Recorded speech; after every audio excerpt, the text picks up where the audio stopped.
Di tengah kerasnya hidup dan himpitan kemiskinan, terkadang kebaikan hati adalah satu-satunya harta yang kita miliki. Ini adalah kisah tentang seorang pemuda sederhana yang tak punya apa-apa, menolong seorang nenek tua. Namun, alam semesta punya cara unik untuk membalas kebaikan. Di bawah cahaya jingga senja itu, ia tidak hanya mendapat ucapan terima kasih, tapi dipertemukan kembali dengan bayangan sosok yang menyimpan rahasia besar mendiang ibunya.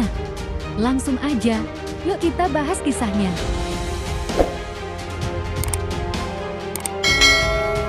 Hujan deras mengguyur gang sempit.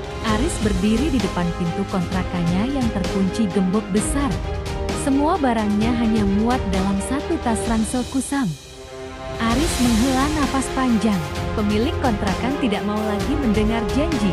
Dengan uang hanya Rp10.000 di kantong, ia berjalan menembus hujan, mencari tempat berteduh yang tidak mengusirnya. Sosok di halte sunyi, halte bus tua di pinggir kota yang remang-remang. Nenek Lastri duduk meringkuk, gemetar karena kedinginan. Ia memakai daster batik yang sudah pudar dan sandal jepit yang putus sebelah. Dialog, Aris. Nenek, kenapa sendirian di sini? Ini sudah malam. Nenek Lastri. Suara gemetar rumah.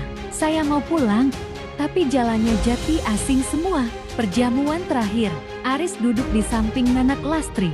Ia merogoh kantongnya, mengeluarkan roti bungkus terakhir yang ia simpan untuk makan malamnya sendiri. Tanpa ragu, Aris membagi roti itu menjadi dua bagian besar untuk si Nenek dan bagian kecil untuknya. Ia menyodorkan botol air mineral yang tinggal setengah. Aris, makan ini dulu, Nak, biar ada tenaga untuk ingat jalannya. Riko, teman lama Aris, lewat menggunakan motor dan berhenti di depan halte. Ia melihat Nenek Lastri dengan tatapan meremehkan. Lalu matanya tertuju pada sebuah cincin emas kuno di jari sang nenek. Riko, Riz, lu bego ya? Itu cincinnya mahal. Ambil aja terus kabur. Beres masalah kontrakan lu. Aris, pergi lu. Rik, jangan sampai tangan gue yang kotor ini mampir ke muka lu. Aris menggendong ranselnya di depan dan membantu Nenek Lastri berjalan. Mereka menyusuri trotoar di bawah lampu jalan yang berkedip. Nenek Lastri mulai bercerita tentang bunga melati di tamannya. Namun ingatannya terus melompat-lompat. Aris mendengarkan dengan sabar seolah sedang bicara dengan ibunya sendiri. Toko-toko sudah tutup. Aris menggelar sisa kardus kering untuk Nenek Lastri tidur. Ia melepas jaket satu-satunya dan menyelimuti sang nenek. Aris duduk bersandar di tiang, menahan kantuk dan dingin. Ia terjaga setiap kali ada langkah kaki orang asing yang lewat, memastikan Nenek Lastri tetap aman. Pak Surya menawarkan segepok uang tunai sebagai ucapan terima kasih. Aris menolak dengan sopan, mengatakan bahwa ia menolong karena teringat almarhum ibunya. Penyelidikan diam-diam. Setelah Aris pergi, Nenek Lastri meminta Pak Surya menyelidiki latar belakang Aris. Ia ingin tahu apakah kejujuran pemuda itu benar-benar murni. Kejutan di hari ketiga. Aris yang sedang melamar kerja sebagai kuli panggul tiba-tiba dijemput oleh mobil mewah. Ia dibawa kembali ke rumah besar tersebut. Penyerahan amanah. Sore mendung, Aris berdiri di beranda rumah tua, peninggalan keluarganya, sambil memegang foto ibunya yang baru wafat. Rumah besar itu terasa sunyi dan dingin. Sejak kepergian ibunya, Aris memilih pulang ke kampung halaman. Ia berharap menemukan ketenangan, tapi rumah itu justru menyimpan banyak kenangan. Aris memandang jalan depan rumah dengan tatapan kosong. Saat hujan rintik turun, Aris melihat seorang gadis berdiri di bawah pohon dekat gerbang rumah. Gadis itu mengenakan gaun putih sederhana, rambut panjang, wajah cantik dan mempesona. Aris mendekat. Aris, kamu kehujanan.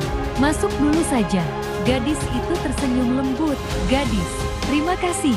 Namaku Maya. Maya duduk di ruang tamu.